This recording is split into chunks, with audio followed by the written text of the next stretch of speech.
करायचं स्मरण. गुरुर्ब्रह्मा गुरुर्विष्णू गुरुर्देहो महेश्वरः श्री सद्गुरु साक्षात परब्रह्म तस्मै श्री सद्गुरुवे नमः. जय जय रघुवीर समर्थ.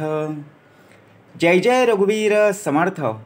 श्रीमत श्रीदासबोध दशक 10वा जगज्योती नाम समास 7वा सगुण भजन निरूपण नाम श्रीराम समर्थ. अवताराधिक ज्ञानी संत सारासार विचार मुक्त त्यांचे सामर्थ्य चालत कोण्या प्रकारे. जय जय रघुवीर समर्थ. जय सद्गुरु. उत्तमाचा भाग समर्थांनी दाखवलेला आहे. सुरुवातच समर्थांनी प्रार्थनेने का करून दिली? कारण मन हा इंद्रियाचा राजा आहे. मन इकडे तिकडे भरकटत आहे. कार्याला सुरुवात झालेली आहे तरी सुद्धा देह चंचल झालेला आहे. कारण का? मन ठिकाणावर नाहीये. म्हणून समर्थांनी श्लोक कोणासाठी लिहून ठेवले तर मनासाठी. मनाचे श्लोक. बरोबर की नाही? म्हणून पहिलीच प्रार्थना का म्हटली जाते? गुरुर ब्रह्मा गुरुर विष्णू गुरुर्देहो महेश्वरा. कारण नमस्कार करणं आहे, परंतु तिघांच्या पलीकडे असणारा श्री सद्गुरू साक्षात परब्रह्म. चमत्कारिक भाग नाही आहे, साक्षात्कारी भाग दाखवला. सद्गुरू साक्षात परब्रह्म तस्मै श्री सद्गुरू. कार्याला सुरुवात झाली. आपण आतापर्यंत घोषणा ऐकल्या. त्या घोषणेमध्ये जय हा शेवटी असायचा, परंतु आपल्याला या भक्ती मार्गामध्ये जय हा पहिला दाखवला. एकदा नाही तर 2 वेळा दाखवला. एक म्हणजे देहाचा आणि दुसरा म्हणजे परमात्माचा. जय जय रघुवीर समर्थ. रघुवीर समर्थ सद्गुरू साक्षात. कारण मतच आहे श्रीमताचं ना. आपण अजूनपर्यंत लोकांच्या मतावर अवलंबून राहिलो. बरोबर की नाही? पहिले ते हरिकथा निरूपण, दुसरे ते राजकारण. मतांसाठी आपण काय काय करतो, परंतु कोणाचं ऐकल्यावर आपल्याला फायदा होतो, कोणाचं ऐकल्यावर आपल्याला तोटा होतो ते आपण पाहत बसतो. परंतु इथे भगवंताचं वचन आहे. सकाळी बोललं ते संध्याकाळी पण तेच आणि रात्रीसुद्धा तेच. परंतु आपण लोकांचं ऐकतो. सकाळी वेगळं ऐकतो, सांगतो आपण वेगळं. म्हणजे विचार करा, कारण एक मताशी ठाम नाही आहे. मतच श्रीमताचं मानलंय, खुद्द भगवंताचं.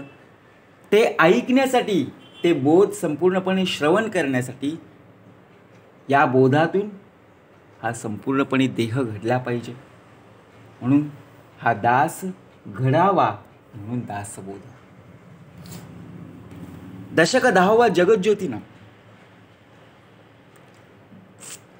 200 समासामधले दशक 10वा आणि त्यातला समास 7वा म्हणजे 107वा समास.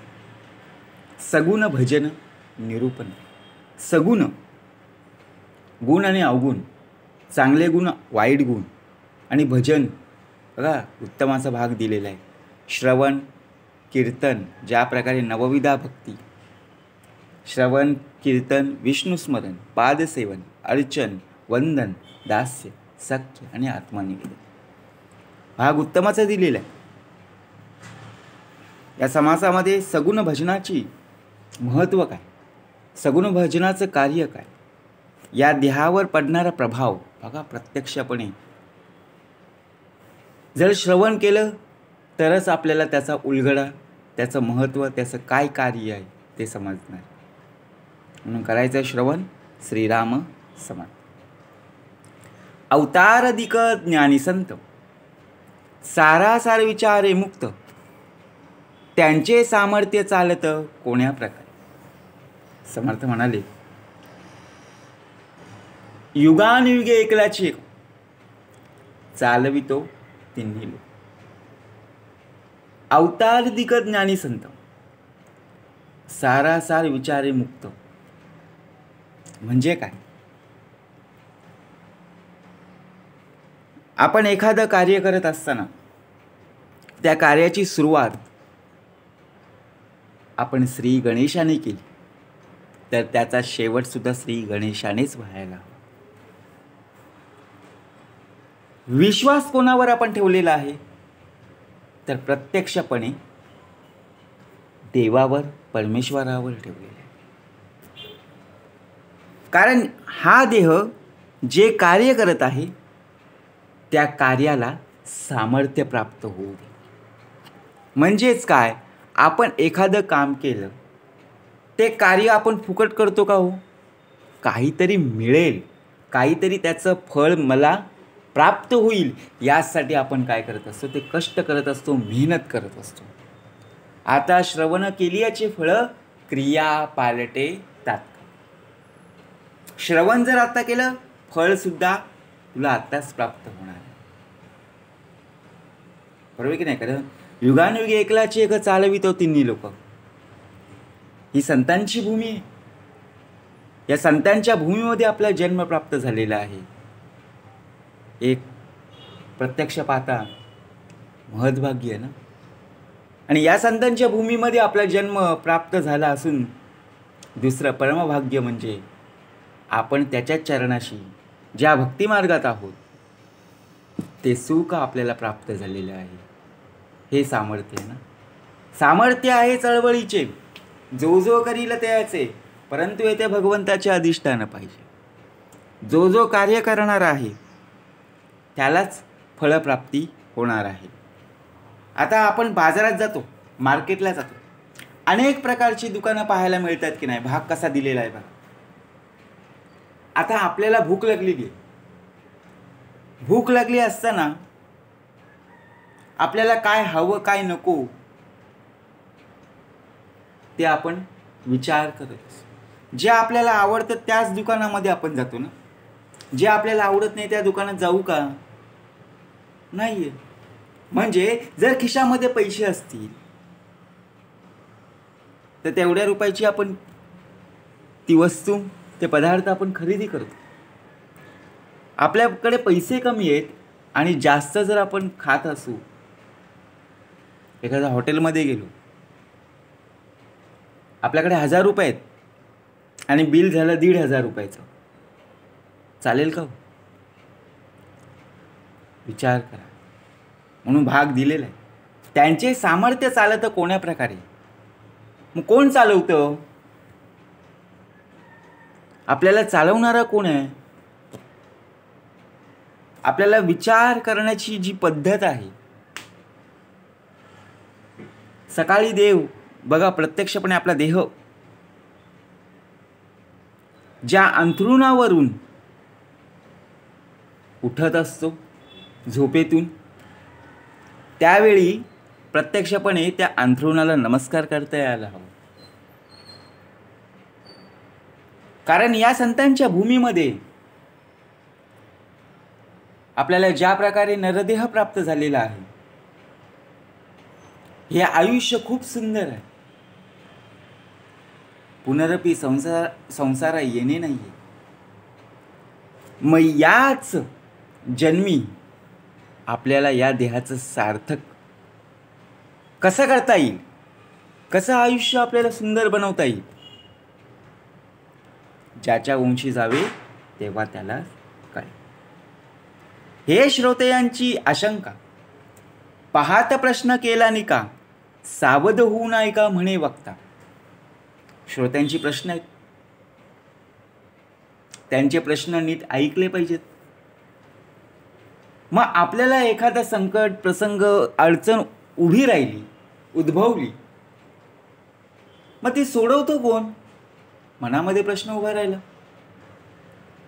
श्रोते पुसती कोण ग्रंथ, काय बोलिले जी येथ, श्रवण केल्याने प्राप्त काय आहे. सुरुवातच मंगलाचरणामध्ये पहिल्याच समासात, पहिल्याच दशकात पहिली ओवी श्रोत्यांनीच मांडली.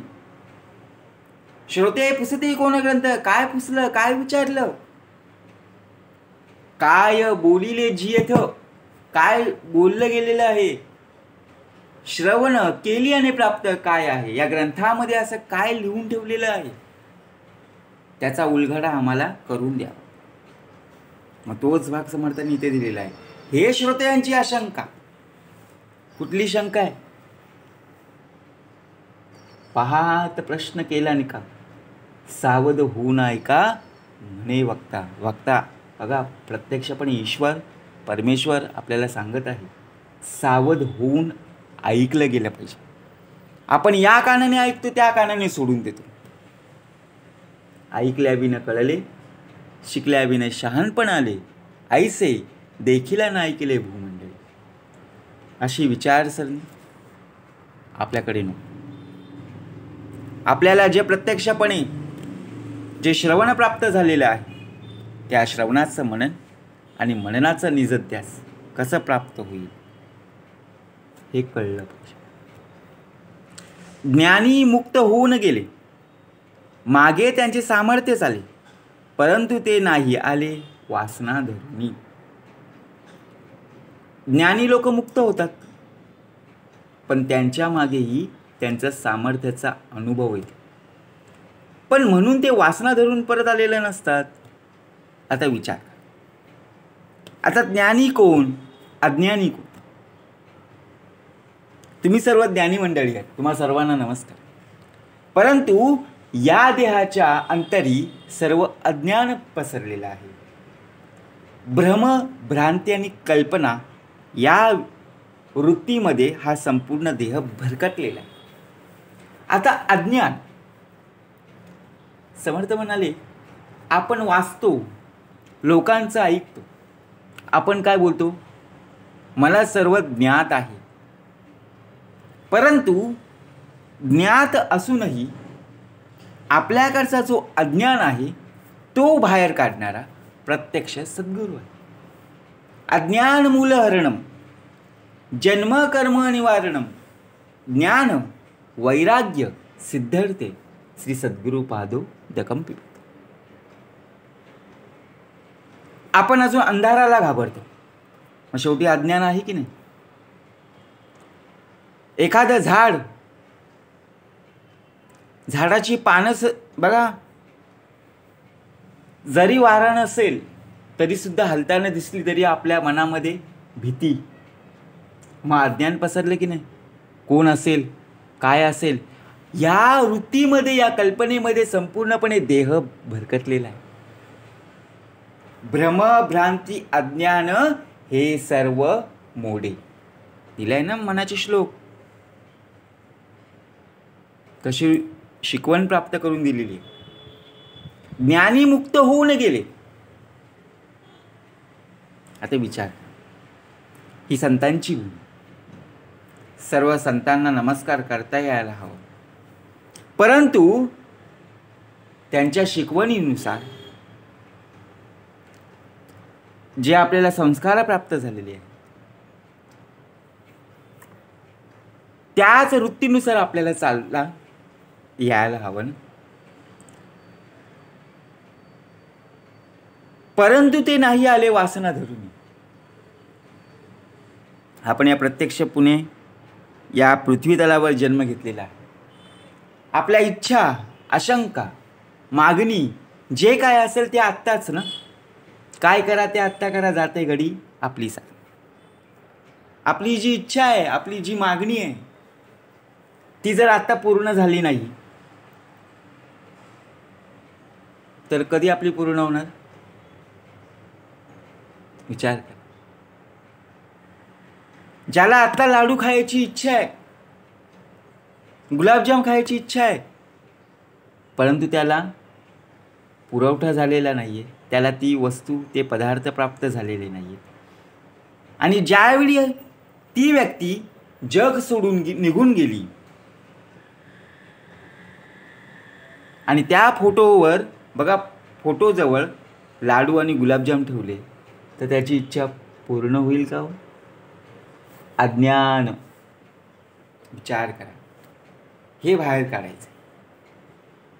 ज्ञानी मुक्त होऊन गेले, मग आपल्याला भाग दिलेला आहे ना, सायुज्य मुक्ती, मोक्ष प्राप्ती. मोक्ष प्राप्तीचा भाग म्हणजे काय? मोकळा केला. आपण अजून अडकलेलो, आपण मोकळे नाही झालेले आहोत. आपल्याला अडकवलंय. कोणी अडकवलंय? विषय वासना, काम, क्रोध, लोभ, मद, मत्सर, दंभ, संशय आणि चिंता. तुम्ही सर्व ज्ञानी मंडळी आहेत. या देहाचा भाग चालू आहे. या देहाला संपूर्णपणे अडकवलेलं आहे. त्यातून बाहेर पडायचंय.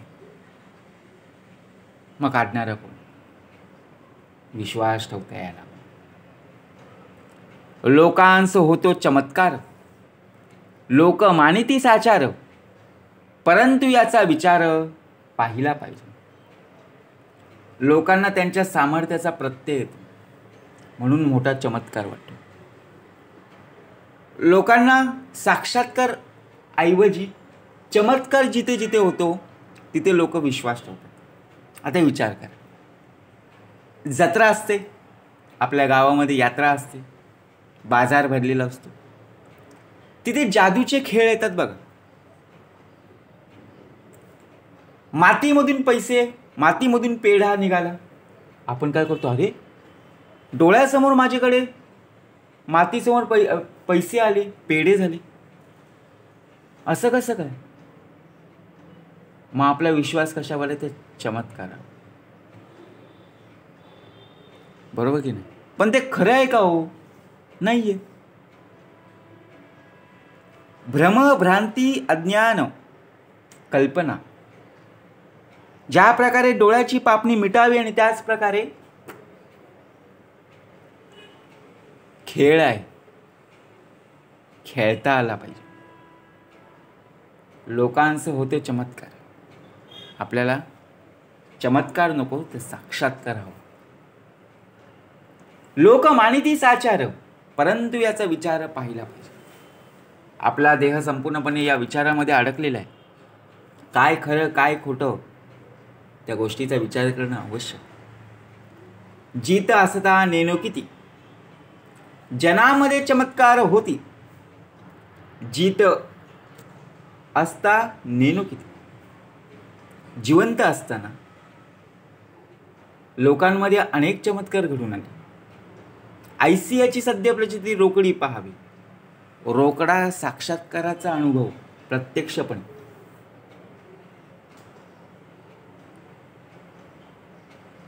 या ग्रंथामध्ये प्रत्येक ओवीचा अर्थ अनुभव घेण्यासारखा आहे. रोकडा मोक्षाचा प्रत्यक्ष अनुभव या ओवीमध्ये दिलेला.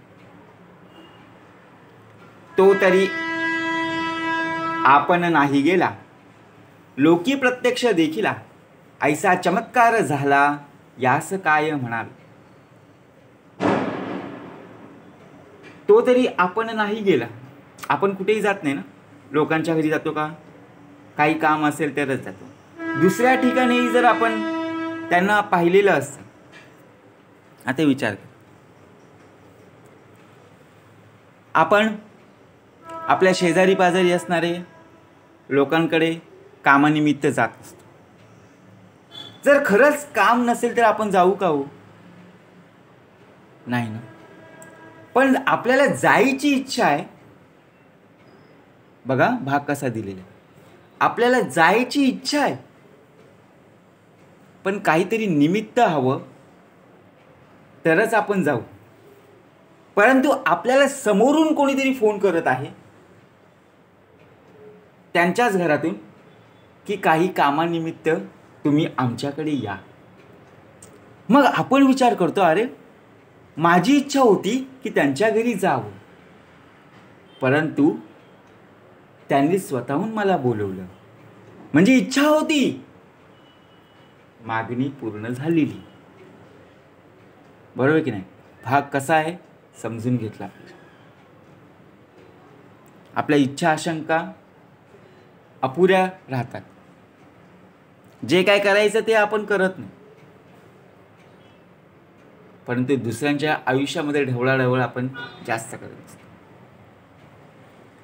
तरी तो लोकांचा भावार्थ, भाविका देव यथार्थ, अनेत्र कल्पना व्यर्थ कुतर्काची. लोकांच्या दृढ भावार्थामुळे घडून येतं. जेथे भाव तेथे देव, याच अर्थाने लोकांना प्रत्यय येत असतो. मनी नाही भाव देवा मला पाव. आपण मंदिरामध्ये, देवळामध्ये सुंदर मूर्ती पाहत असतो, नमस्कार करत असतो. नमस्कार करून ज्याप्रमाणे आपली मागणी आहे त्याप्रमाणे पुरवठा होत असतो. मंदिरामध्ये, देवळामध्ये किती प्रसन्न वाटत असतं. परंतु आपल्या या देहाच्या मनी भावच नसेल तर देव पावेल का हो? मनी नाही भाव देवा मला पाव. जर देवावर विश्वास नसेल तर मी करता म्हणसी ना. जे काय करत आहेस ते मीपणामुळे, अभिमानामुळे, अहंकार, गर्व, ताठा. परंतु आपल्याकडून कोण करून घेत आहे? चांगले कर्म, उत्तमाचे कर्म, ज्याच्यामुळे आपल्याला किंमत आहे त्यालाच आपण विसरलो ना. मी करता ऐसे म्हणसी तेने तू कष्टी होसी. श्रीराम करता म्हणसी तेथे यश, कीर्ती आणि प्रताप. आवडे ते स्वप्नी देखिले तरी काय तेथून आले. म्हणाल तेने आठविले तरी द्रव्य का दिसे. आपल्याला मनापासून जे आवडतं ते आपल्याला स्वप्नात दिसतं. बाहेरून कोठून थोडं झालेलं असतं ते. तुम्ही म्हणाल तर नुसतं स्मरण सुद्धा होत असतं. तर मग स्वप्नात प्रत्यक्ष वस्तू का दिसतात? आता विचार करा. आपल्याला जे मनापासून आवडतं ते आपल्याला स्वप्नात दिसतं. आपण सकाळी उठल्यापासून ज्याचा विचार आपण करत असतो तेच विचार आपल्याला स्वप्नामध्ये येत असतात. काही असे विचार असतात जे आपण चिंता, संशय, क्रोध यावर अवलंबून असतात. परंतु ज्या ज्या कल्पनामध्ये आपला देह अडकलेला आहे, ज्या ज्या स्वप्नांमध्ये आपला देह अडकलेला आहे, आपल्याला एखादं शिखर गाठायचंय, आपल्याला करिअरमध्ये पुढे काय करायचंय, तर आपल्याला स्वप्न पाहून चालतील का हो? स्वप्न सत्यात उतरली गेली पाहिजे. जागेपणी स्वप्न आणि झोपेमध्ये स्वप्न फरक आहे की नाही? जो जागेपणी प्रत्यक्षपणे पाहत असतो तो बरोबर यशाच्या शिखरापर्यंत पोहोचत असतो. परंतु जो झोपेमध्ये पाहत असतो त्याच्या सर्व इच्छा अधुऱ्या राहत असतात. कारण आपण झोपेमध्ये स्वप्न पाहिले, ज्यावेळी आपल्याला जाग येते त्यावेळेला ते स्वप्न काय होतात? निघून जातात. मग आपण विचार करतो, अरे कुठलं मला स्वप्न पडलं होतं. त्या स्वप्नामध्ये संपूर्णपणे माझा देह अडकून होता. कारण मन आपला जरी देह झोपलेला असेल, आराम करत असेल, तरी मन हा झोपलेला नाहीये ना. तिथे काय हवं? स्मरण. म्हणाल तेने आठविले तरी द्रव्य का दिसे. आपल्याला झोपेमध्ये पैसे दिसतात, पैशांचा पाऊस दिसतो. मग स्वप्नामध्ये आपल्याला प्रत्यक्ष ते वस्तू असे पडताना दिसतात, पैसे पडताना दिसतात. जेव्हा जाग येते तेव्हा त्याच बेडवरून आपण खाली असतो.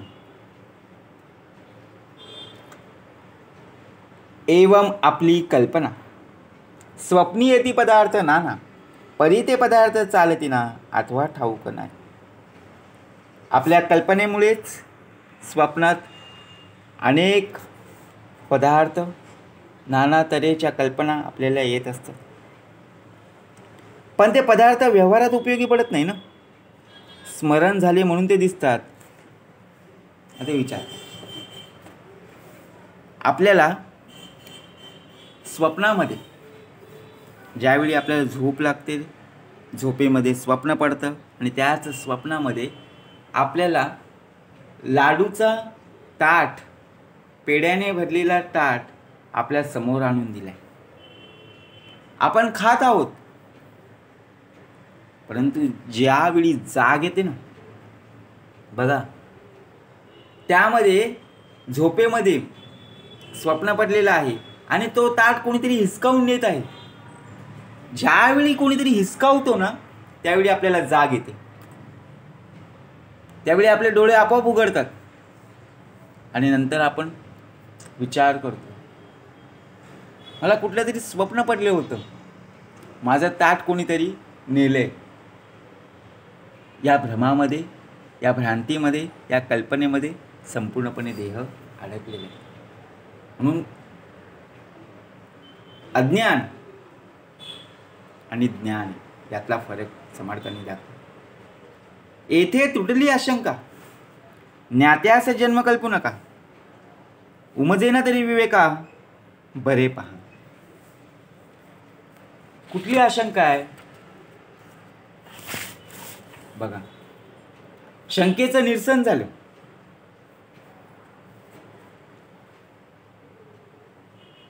परंतु ज्ञात्याला जन्म आहे. कळत नसेल तर नीट विचार करून आपण शोधलं गेलं पाहिजे.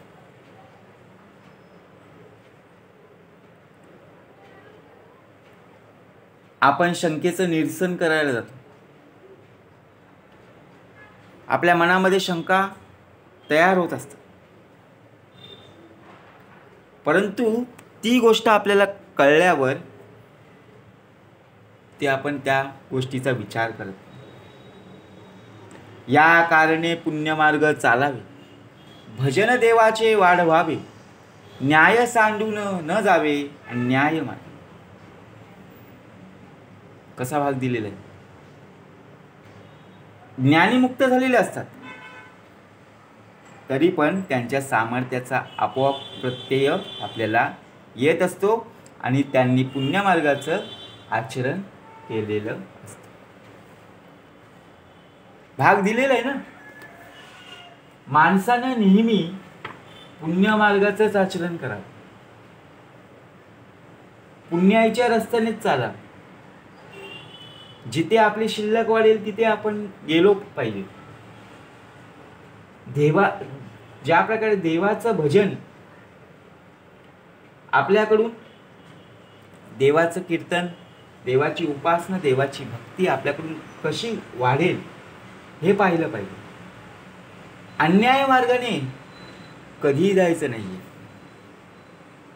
जिथे जिथे जायचं असेल तिथे विवेकसहित गेलं पाहिजे. अन्याय माझे कोट्यानुकोटी, मोरेश्वरा बाळ तू घाल. दिलेला आहे ना भाग. नाना पुरश्चरणे करा, नाना तीर्थाटने करा, नाना सामर्थ्य वाढवावी, वैराग्य बळे. नाना पुरश्चरणे करा,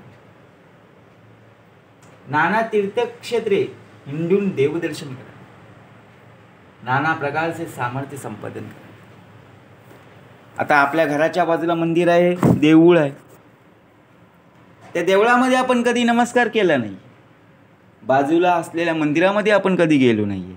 आणि आपण आता जिथे जिथे तीर्थस्थळे आहेत, जिथे जिथे मंदिर आहेत, तिथे तिथे आपण जायला लागलो. भाग कसा दिले. सकळ तीर्थ हिंडूनी मग यावे आम्हापाशी.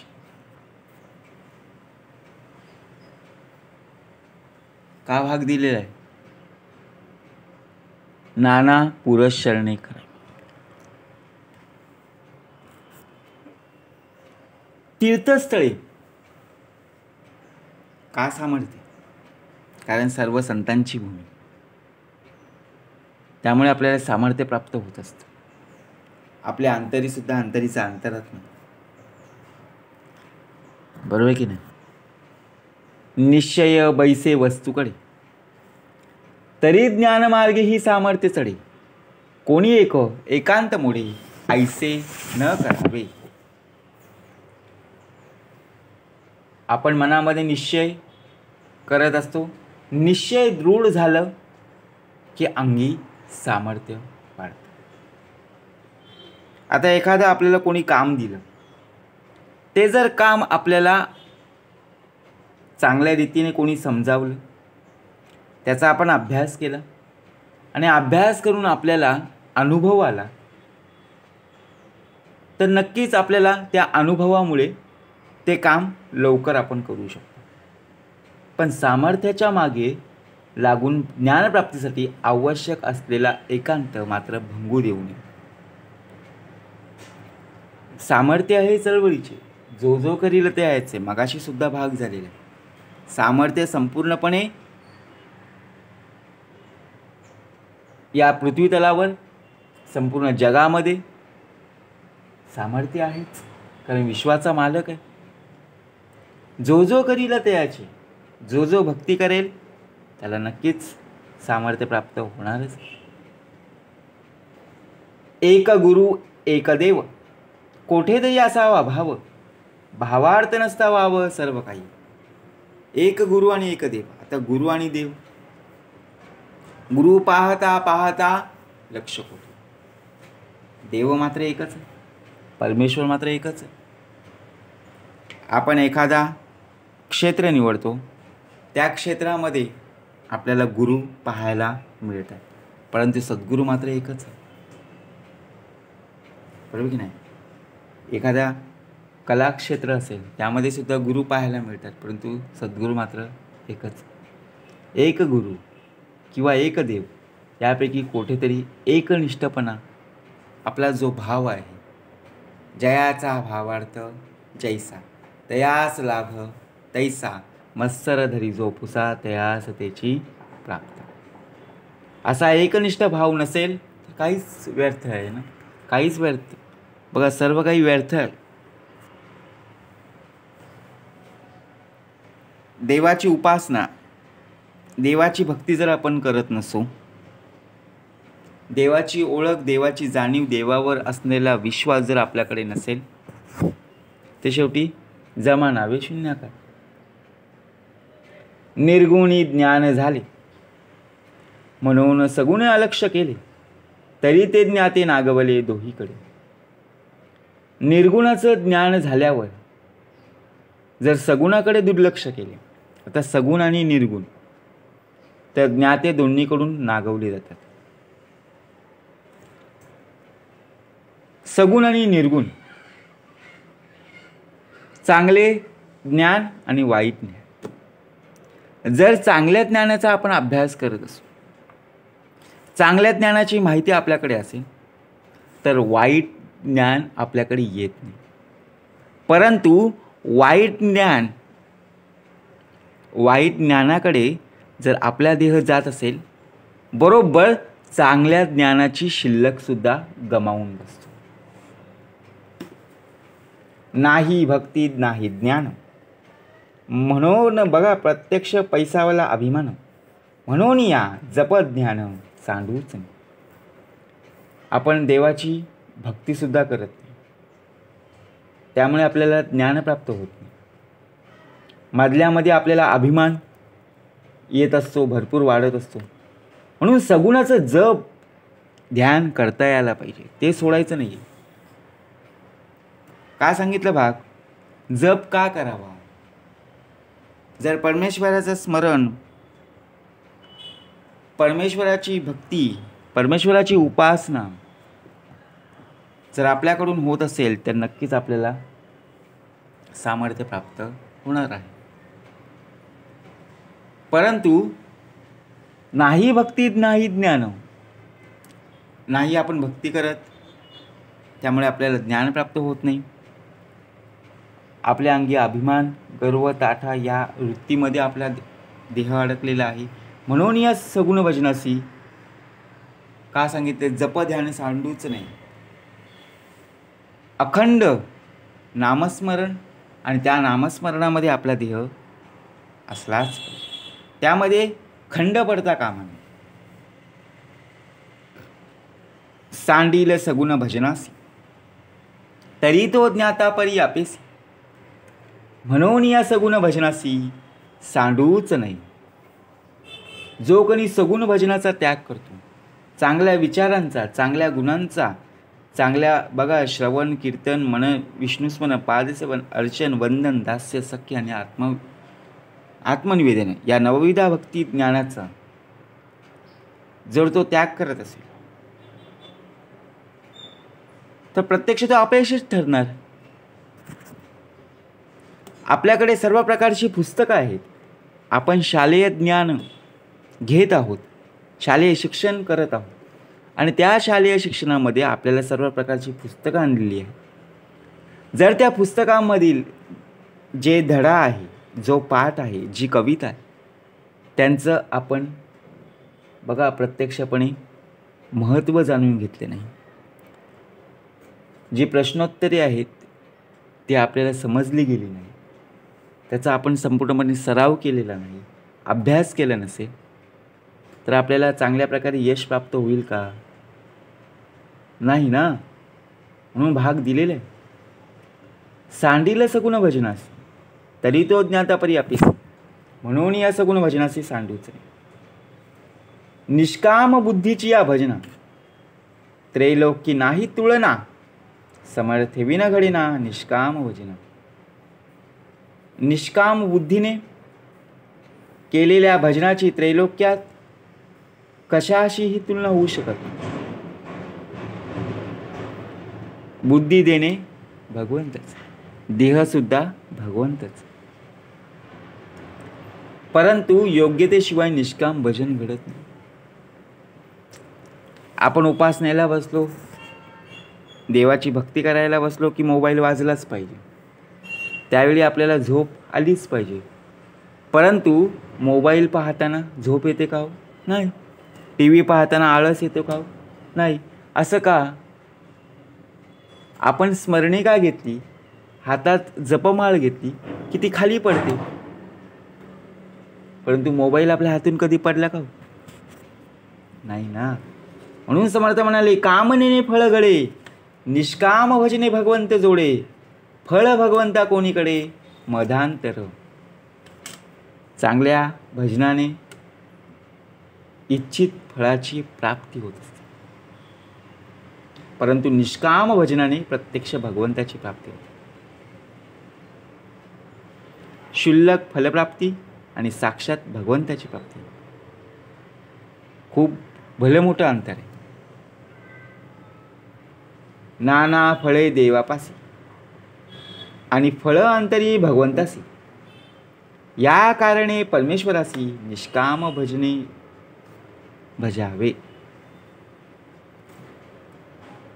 आपण काम केलं, कर्म केले तर नक्कीच आपल्याला फळ प्राप्त होते. आपल्याकडून जर उत्तमाची कर्म होत असतील तर नक्कीच त्या कर्माचं फळ प्राप्त होणार आहे. परंतु ज्याने आपल्याकडून करून घेतं तो कधी आपल्याकडून फळाची अपेक्षा करतो का? किंमत कोणाची वाढते?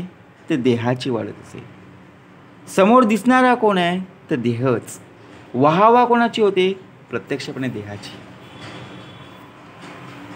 निष्काम भजनाचे फळ आगळे, सामर्थ्य चढे मर्यादा वेगळे, तेथे बापुडी फळे कोणीकडे.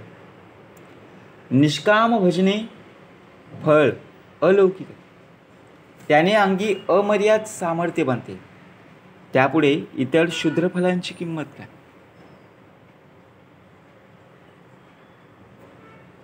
बघा भाग कसा दिलेला आहे. भगवंताने प्रत्यक्षपणे दिलेले फळ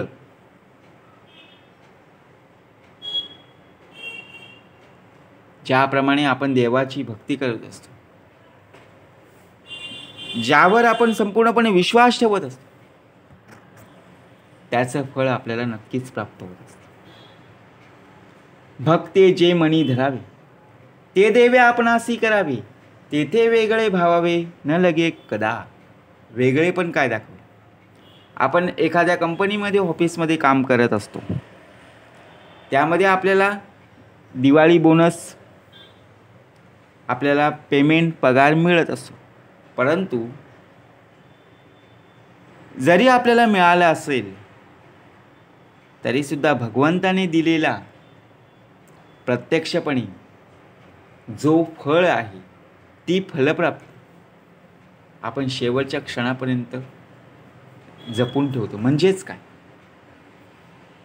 आपलं एखादं काम अडलेलं असेल, आपण निवेदन ठेवलेलं आहे, त्या कामामध्ये अडथळे येत आहेत, ते काम पूर्ण झाल्यावर आपल्याला तो मिळालेला दिवाळीच्या बोनसपेक्षा जे काम झालेलं आहे त्यामध्ये आपण सुखी असतो. बरोबर की नाही. म्हणून दोन्ही सामर्थ्य एक होता. काळास नाटोपे सर्वता, तेथे इतरांशी कोण कथा कीटकणे. म्हणून निष्काम भजन तरी विशेष ब्रह्मज्ञान, तयास तुळिता त्रिभुवन उणे वाटे. म्हणून निष्काम भजने भगवंत जोडे. येथे बुद्धीचा प्रकाश अनेक न चढे विशेष, प्रताप कीर्ती यश निरंतर. सांगितलं ना, भक्ताचा महिमा वर्णन करण्यास बुद्धीचा प्रकाश अपुरा पडतो. पंथी असते बघा, दिवाळीमध्ये आपण लावतो, तेल टाकल्यावर ती पंथी आपण, ते कापसाची वात आपण पेटवतो. ज्या प्रकारे निरंजन दिवा जळो देवापाशी, उजेड पडो सर्वांपाशी. दिव्याखाली असतो अंधार, परंतु सर्वत्र मात्र उजेड असतो की नाही. निरूपणाचा विचार आणि हरिकथेचा गजर, तेथे होती तत्पर प्राणी मात्र. म्हणून चर्चा आत्मज्ञानाची आणि हरिकथेचा गजर हा निरंतर असतो. जे ते भ्रष्टाकार घडेना, तो परमार्थही दडेना, समाधान विघडेना निश्चयाचे. आता भ्रष्टाकार, आचार भ्रष्टता आणि परमार्थ भ्रष्टता यांचा लवलेशही नाही. परमार्थ कधी लपून राहत नाही. आधी प्रपंच करा म्हणे का, मग घ्यावे परमार्थ विवेक. कारण जे निश्चयात्मक समाधान आहे त्यात कधी बिघाड होत नाही. सारासार विचार करणे, न्याय अन्याय अखंड पाहणे, बुद्धी भगवंताचे देणे पालटे ना. मग बुद्धी देणे ईश्वराचे ना, त्याचं तो कार्य करत आहे. भक्त भगवंती अनन्य, त्याची बुद्धी देतो आपण. यदार्थी भगवत वचन सावध ऐका. भक्त भगवंती अनन्य, जो भक्त भगवंताशी अनन्य झालेला असतो त्यास भगवान स्वतःच अशी बुद्धी देतात. या अर्थाचं भगवंताचं वचन. ज्या प्रकारे आपण भगवंताच्या चरणी समर्पित होतो, नमस्कार करतो, निवेदन ठेवतो, त्यावेळी प्रत्यक्ष भगवंतच आपल्याकडून कार्य करून घेत असतो. श्लोक ददामी बुद्धियोग तय्येन मामोपयातीत ते. बघा, त्याचा अर्थसुद्धा समर्थाने दिलेला आहे. त्यांना अशी बुद्धी देतो की त्या योगे ते मलाच येऊन मिळतात. आपण एखाद्यावर विश्वास ठेवतो, त्या विश्वासयोगी आपल्याला सर्व काही जो कार्य आहे त्या कार्याला आपल्याला प्राप्ती मिळत असते. म्हणून सगुण भजन वरी विशेष ब्रह्मज्ञान, प्रत्ययाचे समाधान दुर्लभ जगी. म्हणून पुढच्या समासामध्ये सुद्धा समर्थांनी प्रचित कशी येईल त्याचा भाग समर्थांनी या सगुण भजनामध्ये दिलेला. वरी विशेष ब्रह्मज्ञान म्हणून सगुण भजन आणि त्याहून विशेष ब्रह्मज्ञानाचा साक्षात अनुभव, प्राप्त होणारे समाधान, याशिवाय अत्यंत गोष्टी. बघा, प्रत्यक्षपणे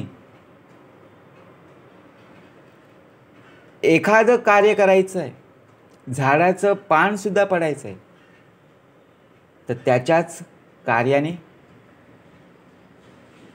ते पान पडू शकतं. बरोबर, त्याची इच्छा आहे. कारण बुद्धी देणे भगवंताची, विश्वाचा मालक आहे. म्हणून सगुण भजन. विश्वास कोणावर असला पाहिजे? चांगल्या विचार, चांगल्या गुणांवर आणि प्रत्यक्षपणे नवविधा भक्ती ही आपल्यामध्ये असली पाहिजे. प्रत्ययाचे समाधान दुर्लभ जगे. इति श्रीदासबोधे गुरुशिष्य संवादे सगुण भजन निरूपणाम समास 7वा. जय जय रघुवीर समर्थ.